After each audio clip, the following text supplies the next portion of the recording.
Ассаламу алейкум достар, арнама қош келдіңіздер. Бүгін біз сіздермен хит пирогтардың бірі сатылымға да ұялмай шығаруға болатын восточный пирогын жасап үйренетін боламыз. Жасалуы да оңай, яғни песочный тестомен жасалынады. Бізге қажет заттар ұн, разрыхитель, сары май, тұз, қант және жұмыртқа. Сары майымыз осындай бөлме температурасында еріп тұрған болу керек.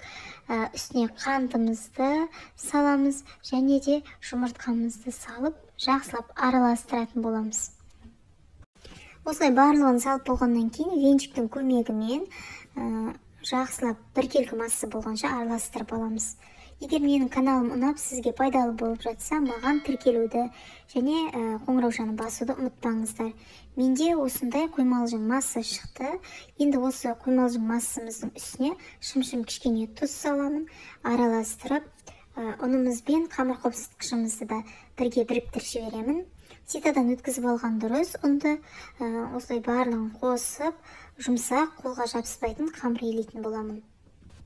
Әр оның тығыздығы әр қалай болғандықтан плюс-минус 50 граммды артық немесе кем аласыздар. Өйткені осылай қамырды илеп жатқанда үстінен ұн салған кезде қою немесе қатты сұйық қоймалжың болмау керек. Яғни қолға жабыспайтын жұмсақ қамыр шығу керек бізде. Мен кішкене ұн қостым. Видеоның описаниясында толық өлшемі қалдырылатын болады. Песочный тестаны алдын ала жасап қойсаңыздар да болады. Мұздатқышқа салып қойсаңыздар, тек керек кезде ғана ертерек шығарып қойып пайдалана берсеңіздер болады. Міне біздің тестіміз дайын болды. Қолға жабыспайтын жұмсақ песочный тесто. Осы тестамызды тоңазытқышқа кішкене қоя тұрамыз, салмасы дайын болғанша. Бұл жерде менде 2 тестіға, яғни 2 пирогқа арналған тесто. Видеоның описаниясында толық бір тесті қажет заттарды жазып кететін боламын. Осылай салып, теңде 2 бөлікке бөліп, салафанға салып, салмасы дайын болғанша пирогтың 10-15 минут жеткілікті тоңазытқышқа сала тұрамыз. Пирогымыздың салмасына осындай кептірілген жемістер салатын боламыз.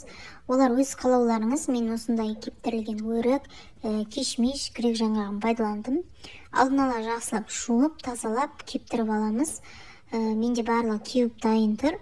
Осылай мен кішкене майдалап турап аламын. Қатты майда емес, орташа көлемде тураймын. Өйткені жеуге ыңғайлы болғанын қалаймын. Осылай турап аламын. Грек жаңғағында қатты майдаламаймыз, ұсақ қылып 3-ке немесе 2-ке бөліп жіберсеңіз болады.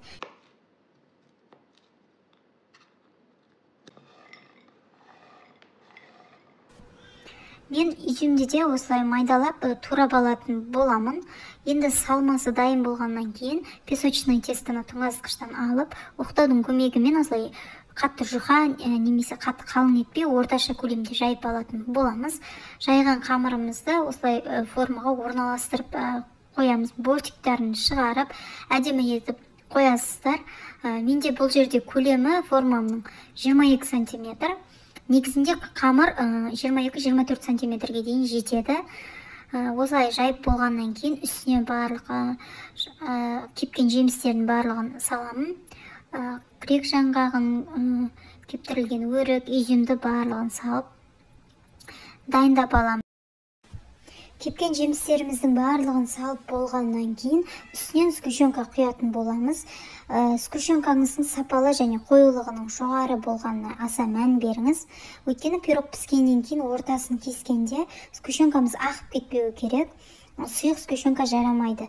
Менде бұл жерде 3 желания сгущенкасы және видеоның описаниясында қоюлығы жоғары сгущенкалардың аттарын жазып кететін боламын. Осылай бәрін құйып болғаннан кейін лопатканың көмегімен осылай жиектерін жөндеп түзеп жібереміз. Содан кейін барып пирогымызды духовкаға 180 градусқа 20-25 минутқа пісіріп алатын боламыз. Яғни бортиктері қызарғанша пісіресіздер, қарап отырып, қатты күйіп кетпеуі керек. Міне біздің пирогымыз пісіп шықты. Мен формадан бірден шешкен жоқпын. Форманың өзінен суы керек және де тоңазытқышқа 2-3 сағатқа салып қойдым. Егер де сізге рецепт ұнап, каналым пайдалы болып жатса, қазақша контентті қолдап және тағы да көптеген рецепт жіберіп алмау үшін қоңыраушаны басып қойыңыз. Міне біздің пирогымыз қонақ келген кезде де күнделікті жасап жеуге оңай әрі тез жасалынатын пирогтың бірі. Дәмі де ерекше. Жасап көріңіздер, баршаңызға ас болсын.